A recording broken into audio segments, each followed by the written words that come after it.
Según las grandes historias de la Biblia, el rey Salomón, hijo de David, gobernó Israel hace 3000 años. Era conocido por su sabiduría, sus mujeres y su increíble riqueza. El rey Salomón superó a todos los reyes de la tierra en riqueza y sabiduría. Y cuando la rica, poderosa y exótica reina de Saba visitó al rey Salomón, le llevó regalos de la tierra mística de Ofir. Entró en Jerusalén con un gran séquito de camellos cargados de aromas y oro en abundancia. Pero ¿dónde estaba Ofir? ¿De dónde provenía todo ese oro? ¿Existía siquiera? Durante miles de años, desde antiguos griegos pasando por aventureros renacentistas y exploradores victorianos hasta científicos hoy en día, han buscado el origen del oro del rey Salomón. Un lugar misterioso que se llegaría a conocer como las minas del rey Salomón. Esta es la historia de un hombre que creyó haberlas encontrado. Y de hecho encontró algo, pero no era lo que esperaba.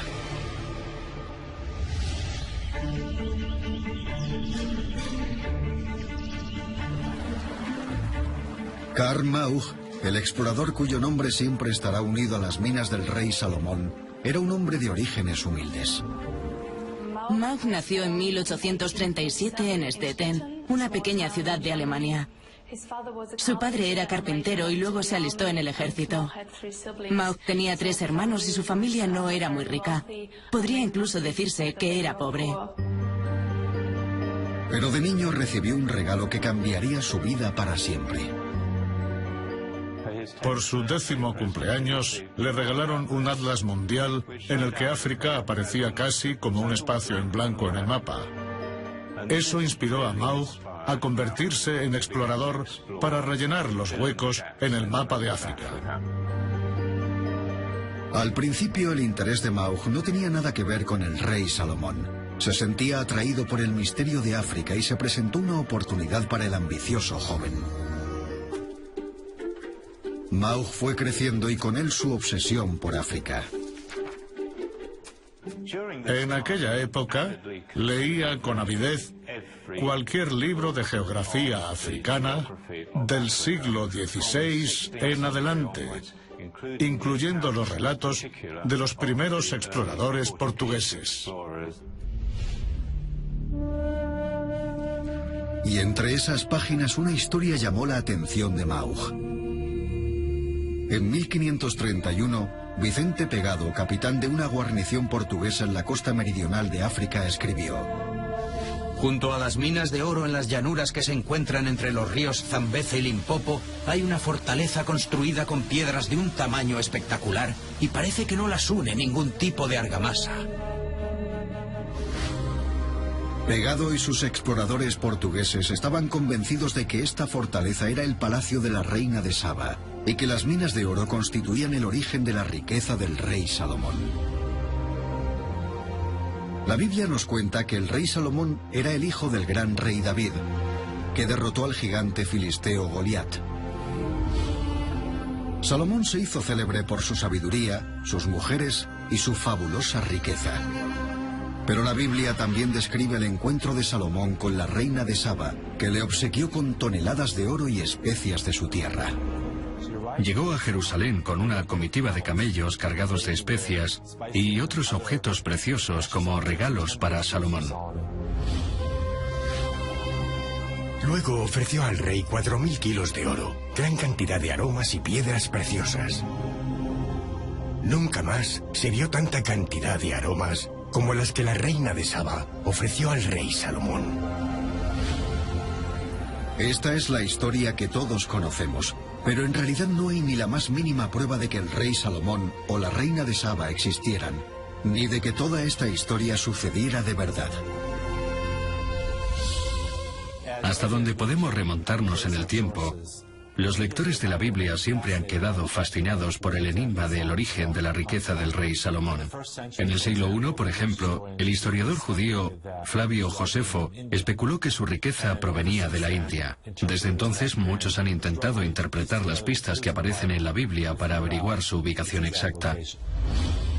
La Biblia ofrece intrigantes pistas sobre la fuente de la riqueza del rey Salomón. Por ejemplo, nos dice que tuvo que fletar barcos para recuperar su riqueza.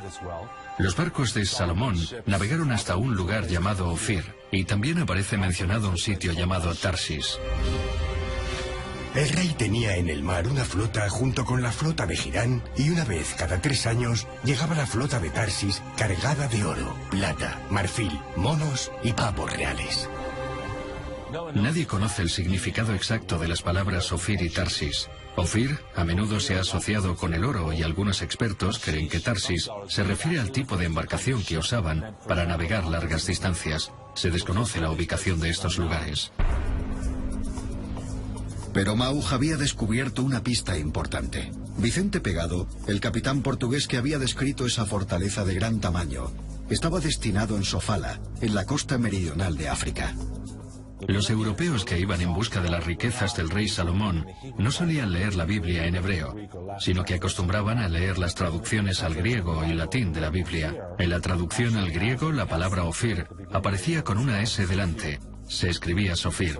Así que cuando los portugueses llegaron a un puerto en la costa de África llamado Sofala, establecieron una conexión lingüística entre el nombre de esa ciudad portuaria y la palabra bíblica para Ofir o Sofir, creyendo haber encontrado una prueba relacionada con el origen de la riqueza del rey Salomón. ¿Podría Sofala ser Ofir?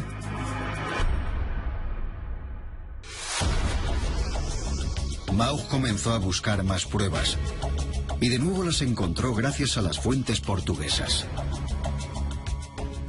Un marinero portugués llamado Tomás López llegó a la ciudad portuaria de Sofala, al sur de África, en 1502. Fue recibido por musulmanes que le hablaron de algo que fuentes nativas habían descrito como muy curioso.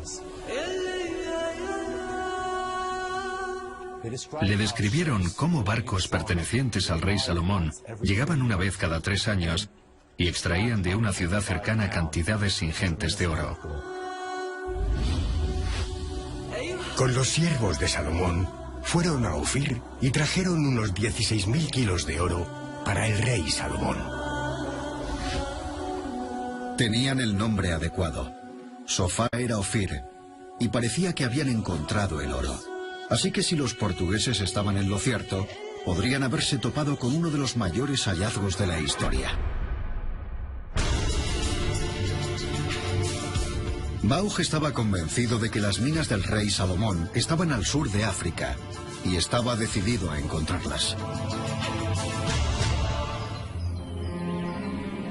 Pero era consciente de que no estaba lo suficientemente cualificado para ello. Así que durante los siguientes 11 años, dedicó su vida a prepararse para su expedición africana. Cada día se preparaba física y mentalmente para el día en que su sueño se haría realidad. Mauj era buen estudiante y le interesaban las ciencias naturales. Le habría gustado ir a la universidad, pero sus padres no contaban con los medios necesarios. Para pagar su expedición estudió magisterio y trabajó de tutor privado en Austria. Mauj estaba decidido a ir a África. Todos esos años no contó con ningún apoyo.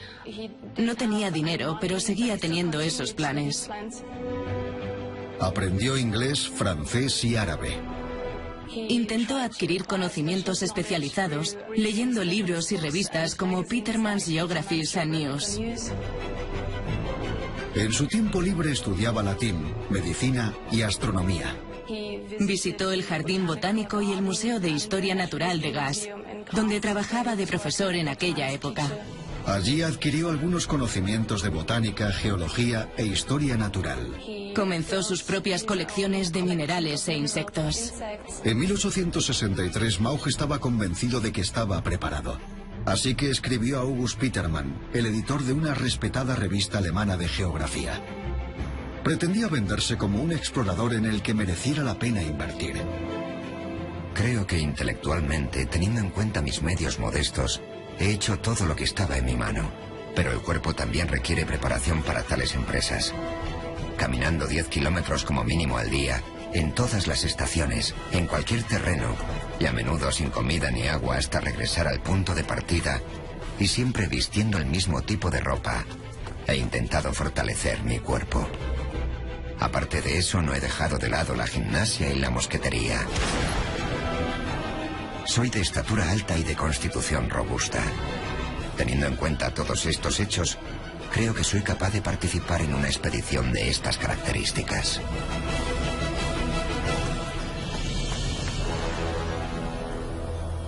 La carta de Maugh recibió una respuesta inmediata del editor de la revista. La respuesta de Peterman fue negativa y bastante descorazonadora. Le explicaba a Maugh lo difícil y agotadora que sería una exploración así. Pero le propuso a Maugh que si algún día llegaba a África, se plantearía publicar sus cartas o informes.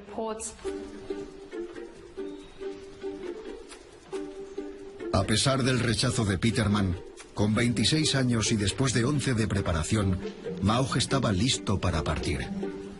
Pero Maugh decidió pasar unos meses investigando en Londres antes de partir hacia Sudáfrica. Para entonces ya se le había acabado el dinero. Maugh trabajó en la cubierta de un barco de vapor para pagarse el viaje a Durban, Sudáfrica, donde llegó en enero de 1865.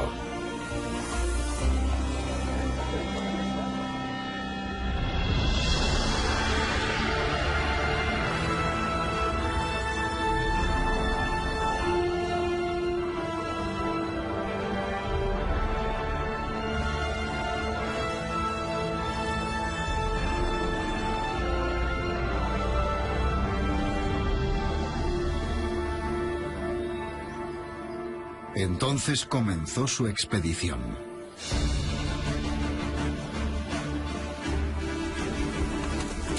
Con lo justo y necesario, una pequeña brújula de bolsillo, un cuchillo de caza, una manta, materiales de dibujo y una pistola, Maugh se dispuso a explorar el sur de África en busca de la tierra de Ofir, en junio de 1865.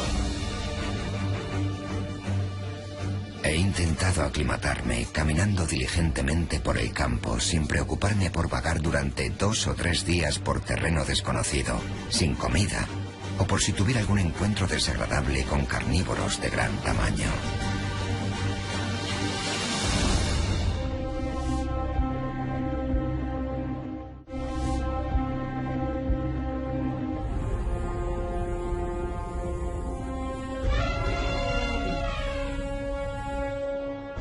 Dos años después del comienzo de su viaje, Maugh llegó a la región de Tati, una zona situada en la frontera de Botsuana y Zimbabue.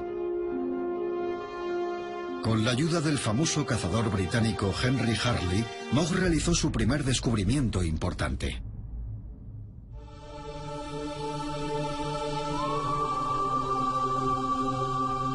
El 27 de julio de 1867, Hartley me informó de que al seguir a un elefante herido, pasó por varios hoyos excavados en el cuarzo. Llegué a un sitio que reconocí como una fundición.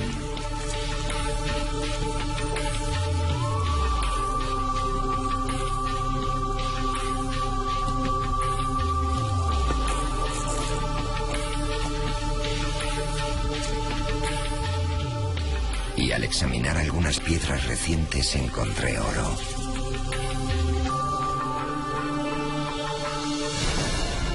Entusiasmado, volví corriendo al campamento para comunicar la buena noticia. Cuando Maugh encontró el primer yacimiento de oro, se puso muy contento por haber realizado un descubrimiento de tal envergadura. Al día siguiente, Maugh encontró otro yacimiento de oro. ¿Podrían ser las minas del rey Salomón?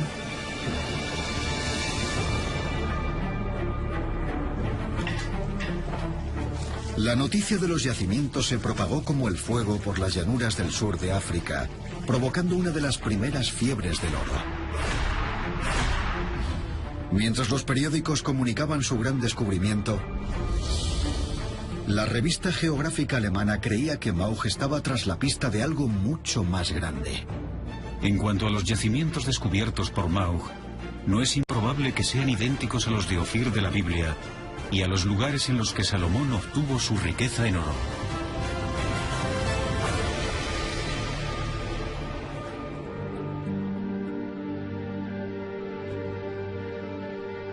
Pero si encontrar minas de oro era esperanzador, para que Mog estuviera seguro de que se trataba de las tierras de Ofir, tenía que encontrar una ciudad digna de la gran reina de Saba. El mismo año que Mog descubrió las minas de oro de Tati, empezó a oír rumores sobre una ciudad abandonada, con enormes muros de piedra, descritos por los lugareños como edificios fabulosos. A Mog le dijeron que la ciudad se encontraba en el terreno montañoso que se encontraba entre los dos ríos más grandes del sur de África, el Zambeze y el Limpopo.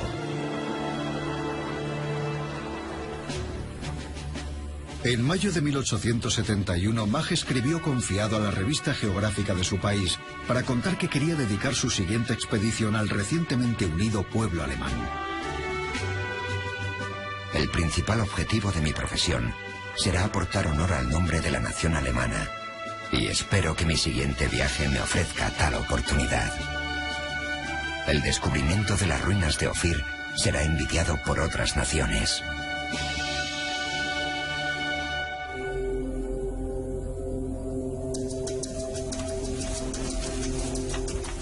Durante los 3 años siguientes, Mog se dedicó a buscar las ruinas.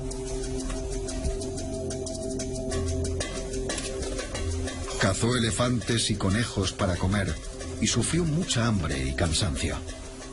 Maug intentó encontrar las ruinas durante un largo periodo de tiempo y a menudo fracasó y tuvo que regresar a los asentamientos europeos.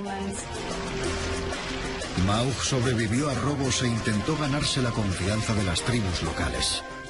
A lo largo de sus viajes tuvo que establecer alianzas con los jefes de las tribus. Temía a los nativos que le rodeaban y pensaba que incluso podrían matarle. Llegó a ser prisionero en Matabeleland hasta que llegó a un acuerdo para su liberación.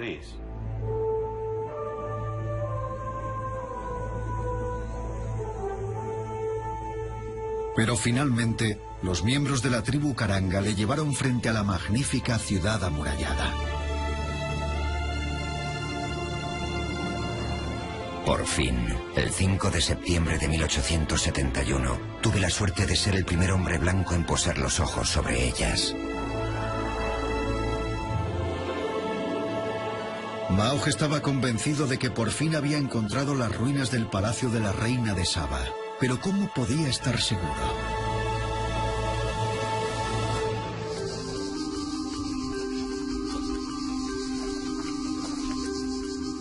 Maug se dispuso a examinar la estructura de las ruinas y descubrió que los muros estaban hechos de piedra y sin argamasa. Esto coincidía con la descripción que Vicente Pegado había hecho de las ruinas en el siglo XVI y que él había leído en su adolescencia.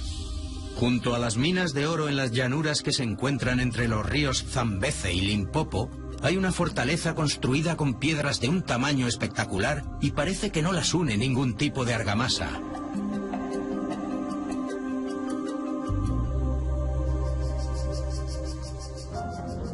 El siguiente paso de Maug era descubrir quién la había construido. No se podía creer que tal estructura hubiera sido levantada por los nativos africanos. Y las tribus de la zona respaldaban la teoría de Maug. Las tribus de la zona me han contado que tan solo llevan viviendo aquí 40 años y que antes la región estaba prácticamente deshabitada. Todos están convencidos de que hombres blancos habitaron en esta región, porque incluso ahora hay señales de que hubiera sido habitada y he hallado herramientas de hierro que no podrían haber sido fabricadas por negros. Así que si el palacio había sido construido por blancos, ¿de dónde provenían? Maug recurrió a la Biblia en busca de pistas. En ella no había ninguna descripción de Ofir, pero sí del edificio del legendario templo del rey Salomón.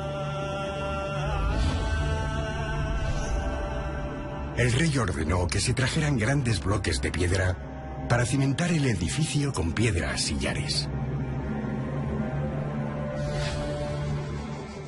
Al observar las estructuras que formaban el Gran Zimbabue, reparó en el parecido con la descripción del templo de Salomón de la Biblia y otras estructuras sobre las que los arqueólogos todavía estaban aprendiendo.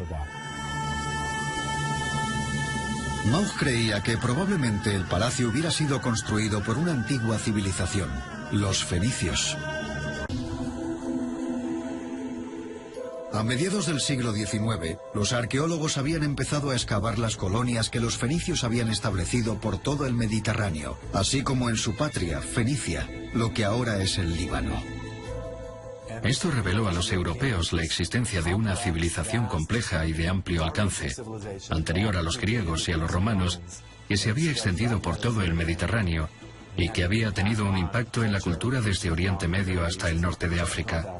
Todo eso azuzó la imaginación de muchos europeos que empezaron a creer que los fenicios eran capaces de recorrer grandes distancias.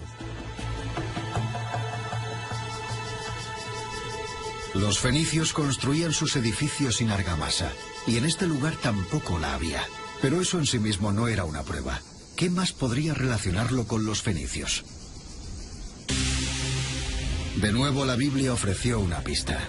Mencionaba que la madera de cedro era un material muy usado en aquella época. Y un techado de cedro en la parte superior, sobre las estancias. El cedro es una madera muy abundante en el Líbano. El lugar más obvio en el que buscar la madera era donde sostenía la estructura de piedra. Maug no tenía ni los materiales ni la mano de obra necesaria para una exploración a fondo del lugar, pero tomó algunas muestras de la madera. Corté algunas astillas de las vigas que sostenían la entrada norte. La madera está en buenas condiciones y tiene un color rojizo. Comparándola con mi lápiz, veo un gran parecido. Y por tanto supongo que corrobora otras hipótesis y ha de ser madera de cedro.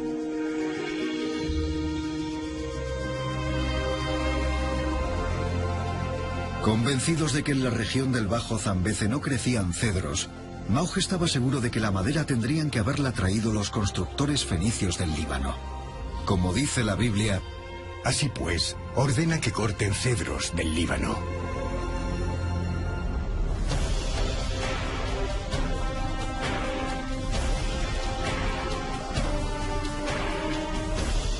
De repente todo tenía sentido en la mente de Maug.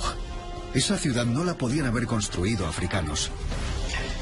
Fue construida por fenicios, siguiendo el estilo del templo del rey Salomón en Jerusalén. Los fenicios usaron piedras sin argamasa y madera de cedro traída desde el Líbano para hacer las vigas. Y el nombre local para Sofala era Sofir, como Ofir en la Biblia. Y para rematarlo todo, Maug también había descubierto las dos minas de oro, la fuente de riqueza de Salomón. Eso debía ser todo. Creo que no me equivoco al suponer que las ruinas de las montañas son una imitación del templo salomónico del monte Moria. Y las ruinas de las llanuras, una copia del palacio en el que la reina de Saba se alojó durante su visita al rey Salomón. Además, coinciden con el estilo de los edificios fenicios conocidos. Árabes y nativos los habrían construido de forma diferente. Incluso el hecho de que no hayamos encontrado ninguna inscripción confirma mi opinión de que en ningún lugar está escrito que en el templo de Salomón hubiera inscripciones. Creo que Ofir es Sofala o Sofara, cuyo nombre conocen y pronuncian así en el interior. Maug no había duda alguna. Ofir no estaba en Oriente Medio, sino que siempre había estado en el sur de África.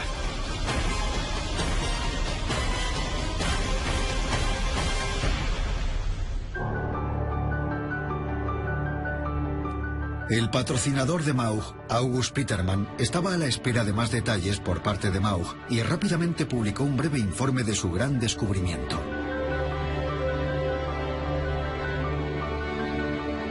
De todos es sabido, gracias a los periódicos, que el 5 de septiembre de 1571, Karl Maug descubrió unas magníficas ruinas en un terreno montañoso entre los ríos Limpopo y Zambeze, a unos 60 kilómetros tierra dentro de Sofala, que según los relatos portugueses, estaba conectada con las expediciones a Ofir del rey Salomón.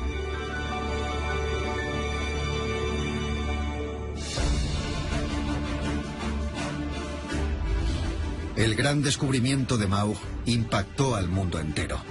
En concreto, inspiró al gran novelista británico H. Rider Haggard para escribir su famoso libro Las minas del rey Salomón. Las minas del rey Salomón de H. Rider Haggard fue la novela de aventuras con más éxito del siglo XIX. Haggard cuenta la historia del viaje de un hombre al corazón de África en busca de las legendarias minas del rey Salomón. Entonces me relató cómo había encontrado tierra adentro una ciudad en ruinas, que creía era el Ofir de la Biblia. Cuando de repente me dijo: muchacho, ¿nunca has oído hablar de las montañas Sulimán al noroeste de Mushkolumbi? Le dije que no sabía nada. Bueno, me dijo, ahí es donde Salomón tenía sus minas.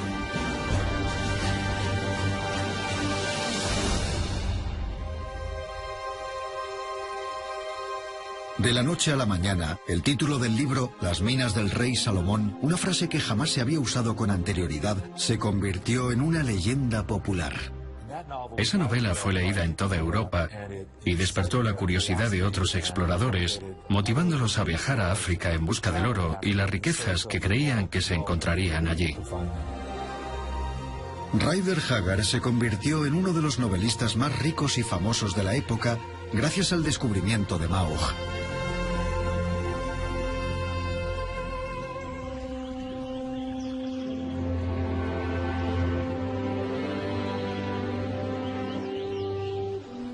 El que no sacó mucho provecho de todo eso fue el propio Maugh. Cuando Maugh volvió a Alemania, esperaba que le recompensaran con un puesto en algún museo de historia natural. Pero creo que la falta de título universitario, y puede que incluso su personalidad, fueran aspectos que se lo pusieron difícil. Empobrecido y enfermo, Maugh se vio forzado a trabajar en una fábrica de cemento. Estaba profundamente deprimido y sufría una enfermedad hepática como resultado de sus viajes africanos. Su cuerpo experimentaba un dolor constante. Según su vecino, a menudo estaba borracho porque los medicamentos ya no funcionaban, así que se dedicaba a beber alcohol. Pasó sus últimos días en un hotel sobre una estación de tren cerca de Stuttgart. Dormía en un tercer piso y una noche que se quedó dormido en un sillón junto a la ventana abierta, se cayó por la ventana. Su vecino lo encontró a la mañana siguiente y lo llevó al hospital de Stuttgart. Se había roto la columna y tenía las piernas paralizadas. Karl Maugh, de 37 años, murió en el hospital pocos días después, el 4 de abril de 1875. No se sabe si su muerte fue accidental o autoinfligida.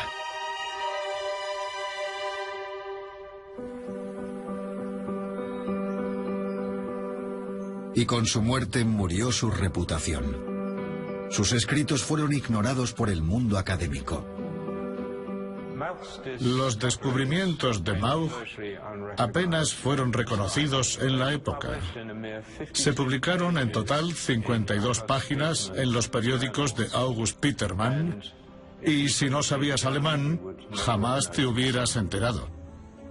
No fue hasta 1960 que se publicaron sus diarios. Pero al menos, gracias a Maugh, parecía que se habían descubierto las minas del rey Salomón. Y durante muchos años se creyó que eran las ruinas descubiertas al sur de África. Pero a principios del siglo XX su legado se vio amenazado.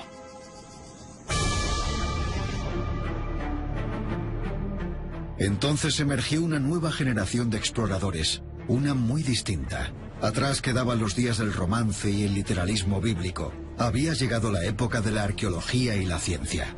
La arqueología bíblica comenzó a mediados del siglo XIX, cuando en su mayor parte teólogos y figuras religiosas intentaban confirmar la existencia de las personas, lugares y acontecimientos que aparecían en la Biblia. Con el tiempo, estos geógrafos y teólogos fueron reemplazados por arqueólogos profesionales. Uno de estos nuevos profesionales era el británico David Randall McClyver, famoso por su enfoque científico de la arqueología.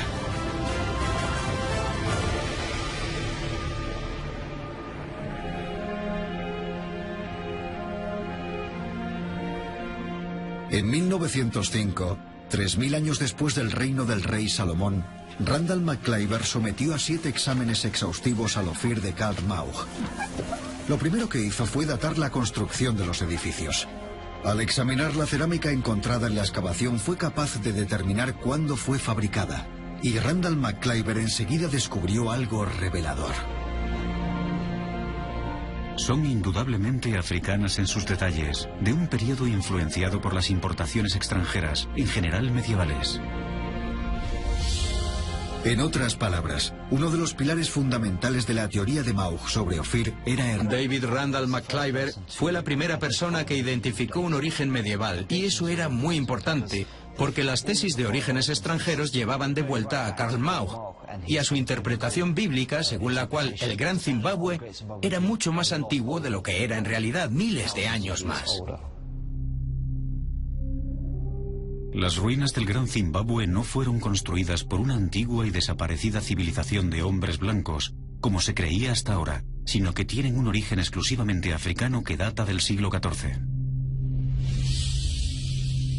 Otro de los descubrimientos clave de Mauch sería cuestionado. Él estaba con los fenicios con madera y piedra traídas del Líbano. Randall McClyver evaluó y descartó sus interpretaciones como increíbles y no encontró pruebas que las ratificaran.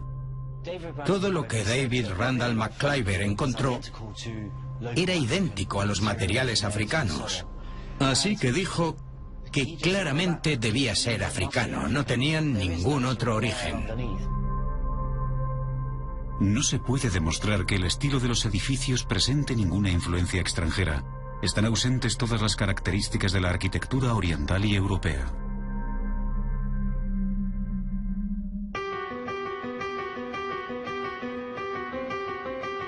Siguiendo los pasos de Randall McClyver, la formidable arqueóloga británica Gertrude Catton Thompson lideró la primera excavación femenina de las ruinas en 1929, y suyo fue el siguiente ataque a la teoría de Mauch sobre Ophir.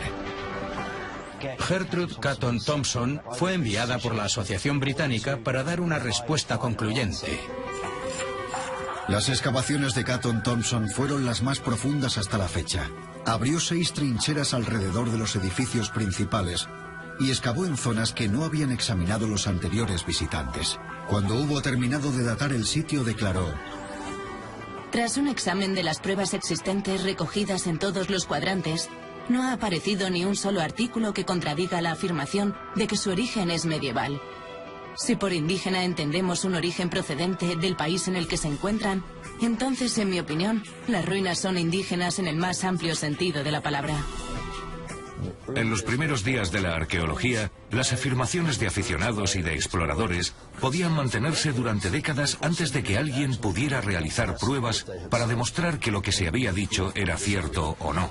Así que pasaron 30 o 40 años antes de que los arqueólogos llevaran a cabo excavaciones y dijeran si las ruinas tenían alguna conexión con las minas del rey Salomón o no. En el caso de esta ciudad, la respuesta era que no. Mauch estaba equivocado. Así que todo lo que Mauch había dicho sobre las ruinas era erróneo. Incluso el trozo de madera que tomó de una de las vigas resultó no ser de un cedro libanés, sino que provenía de uno de los sándalos de la zona. Las técnicas usadas por Mauch eran mucho más primitivas que las que se usan hoy en día. Por ejemplo, para identificar la madera encontrada en los edificios del Gran Zimbabue, no se basó en elaborados análisis químicos, sino que simplemente la observó y la comparó con la madera de su propio lápiz. Y por supuesto, había otro factor. Mauch era un producto de la época victoriana, en la que se tenía una opinión muy diferente del África negra. Mauch estaba convencido de que el Gran Zimbabue debía haber sido construido por blancos, y la idea de que podría haber sido construido por los propios africanos no se le pasó por la mente. lo que concuerda con el pensamiento europeo de la época de que la población indígena africana era un pueblo naturalístico, incivilizado, sin historia ni cultura desarrollada. Creer que el Gran Zimbabue podría haber sido construido por un pueblo africano habría sido una contradicción con este punto de vista firmemente establecido. ¿Significa todo esto que los esfuerzos de Karl Maug fueran en vano? Extrañamente no. A pesar de que las conclusiones de Maug fueran ridiculizadas, su descubrimiento de una antigua ciudad en 1871 se convirtió en uno de los hallazgos arqueológicos más importantes de toda África.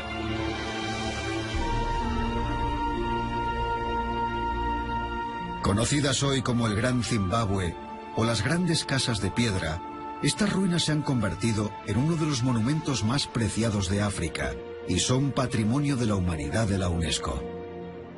El Gran Zimbabue representa uno de los más brillantes logros africanos en el periodo medieval.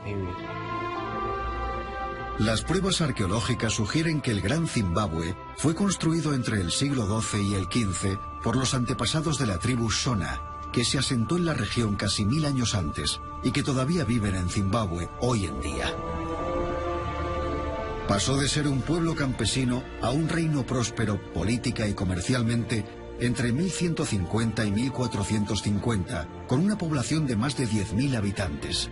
Su desarrollo y crecimiento se centraba en la agricultura, sobre todo en la ganadería, y su comercio de oro y marfil llegó hasta Arabia y China.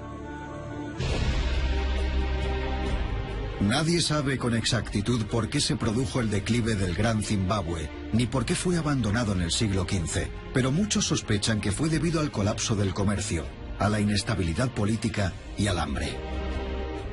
Ahora todo el mundo puede reconocer que el Gran Zimbabue es un lugar fantástico, un logro increíble y estructuralmente es un lugar de gran belleza, una fantástica construcción y además representa una cultura africana muy sofisticada.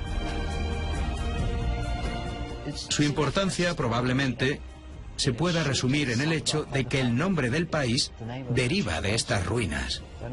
No hay muchos países cuyo nombre derive de un sitio arqueológico y se lo merece. Si Karl Maug se hubiera dado cuenta de esto en el momento de su descubrimiento en 1871, podría haber cambiado la manera en que el mundo veía las civilizaciones africanas.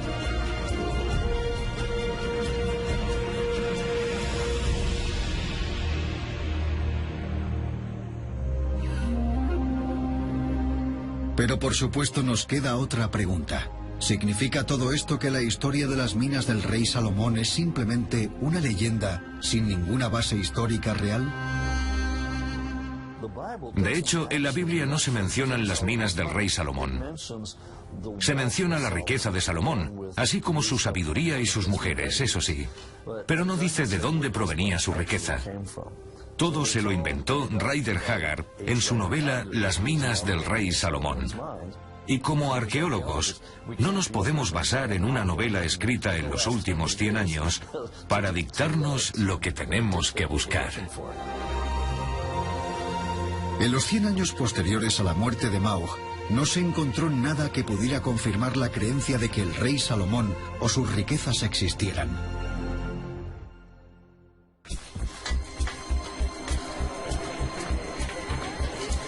Pero últimamente, poco a poco, arqueólogos y científicos modernos están encontrando algunas pruebas. Uno de los descubrimientos más emocionantes de los últimos tiempos ha sido la prueba de la existencia del padre del rey Salomón, el rey David. A principios de los años 90, en el 93 y el 94, se encontró una inscripción en un sitio al norte de Israel, en Tel Dan. Era una inscripción antigua de mediados de aproximadamente el siglo IX a.C. En una piedra se encontraron inscritas las letras Beit David, que son idénticas a las palabras hebreas y del arameo, Casa de David. Muchos arqueólogos creen que estas palabras son una referencia auténtica a la Biblia. Decía que un rey de la casa de David había hecho esto y aquello. Beit David, la casa de David, es la primera mención a David o la casa de David que se ha encontrado. Si estuviéramos hablando incluso a finales de los 80, habría dicho que no se ha encontrado prueba alguna de la existencia de David o Salomón fuera de la Biblia. Cuando se encontró la inscripción en Tel Dan, se puso fin al debate. Estaba claro que David... Y creo que es cuestión de tiempo antes de que se encuentre algo que atestigue la existencia del reino de Salomón. Y puede que ese momento no esté muy lejos. En una árida región de la actual Jordania, al sur del Mar Muerto, arqueólogos creen haber encontrado unas minas que datan de la época del rey Salomón, en el año 1000 a.C. Hemos encontrado cientos de minas antiguas, fundiciones de metal, y hemos decidido, basándonos en los restos de la superficie, que podríamos comenzar una excavación intensiva en uno de esos lugares, Hirbat an-Nahash, que en árabe significa las ruinas de cobre. Suponiendo que el rey Salomón hubiera tenido minas, una de las cosas que tendríamos que preguntarnos es ¿qué tipo de minas eran? ¿Minas de oro? ¿De cobre? De hecho, yo sostendría que lo más probable es que fueran minas de oro y que hiciera fortuna gracias a la compra-venta de cobre. Puede que el cobre no sea oro, pero durante la Edad de Bronce era un elemento esencial en la fabricación de herramientas y armas, así que era extremadamente valioso. Lo que descubrimos en Hirbat an-Nahash es que hubo 2 siglos principales en la producción de cobre a escala industrial, que fueron el siglo X y el IX a.C. Esa es la época del rey Salomón. Así que algunos se han preguntado si esas son las minas del rey Salomón. Hasta ahora, antiguos griegos, aventureros renacentistas y exploradores victorianos han intentado sin éxito encontrar las minas del rey Salomón. La búsqueda continúa en el siglo XXI. Y puede que en Jordania los arqueólogos descubran el origen de la gran riqueza de Salomón. Solo el tiempo lo dirá. Pero incluso aunque lo descubran, hasta ahora nada sugiere que su riqueza tenga nada que ver con una mujer llamada la reina de Saba. Y sigue sin haberse encontrado prueba de su existencia.